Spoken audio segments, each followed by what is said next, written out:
আর এই মুহূর্তে breaking news, মালদার চাঁচলে ডাকাতির তদন্তে সিআইডি। সোনার দোকানে বড়দিনের সন্ধ্যেতে সোনার দোকানে যে দুঃসাহসিক ডাকাতি হয়, ইতিমধ্যে আপনাদের জানিয়ে রাখি যে সেই সোনার দোকানে 5 তদন্তকারী ঘটনাস্থলে। আমাদের সঙ্গে রয়েছেন আমাদের প্রতিনিধি সেবক, আরো বিস্তারিত বলবে সেবক।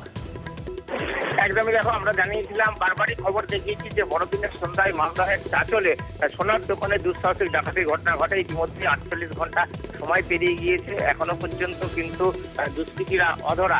এই অবস্থায় আজ সিআইডির বিশেষজ্ঞ দল, তারা যারা ডাকাতি চুরি এগুলো ব্যাপারে বিশেষজ্ঞ, এমন 5 জনের একটি দল, তারা আজকে আসেন, দোকান ঘুরে দেখেন, বেশ কিছু খুঁটিনাটি পরীক্ষা করে দেখেন, বেশ কিছু তথ্য প্রমাণ তারা সংগ্রহ করেন। তারা জেলা পুলিশকে সহযোগিতা করবেন এই তদন্তের কাজে। এবং এখনো পর্যন্ত আমরা যেটা জানতে পারছি, এখনো পর্যন্ত বিহারের দুষ্কৃতী দল যুক্ত বলে মনে করা হলেও নির্দিষ্টভাবে কোনো দুষ্কৃতী দলকে চিহ্নিত করা সম্ভব হয়নি। আর সিআইডির পাশাপাশি আছে রাজ্য পুলিশের আধিকারিকরা, পদস্থ আধিকারিকরা, তাদের মধ্যে DIG Malda range, IG Uttarbanga, তারা কিন্তু আজকে ঘটনাস্থলে আসেন। তারাও ঘটনাস্থল ঘুরে দেখেছেন এবং তারা তদন্তকারীদের সঙ্গে কথা বলেছেন।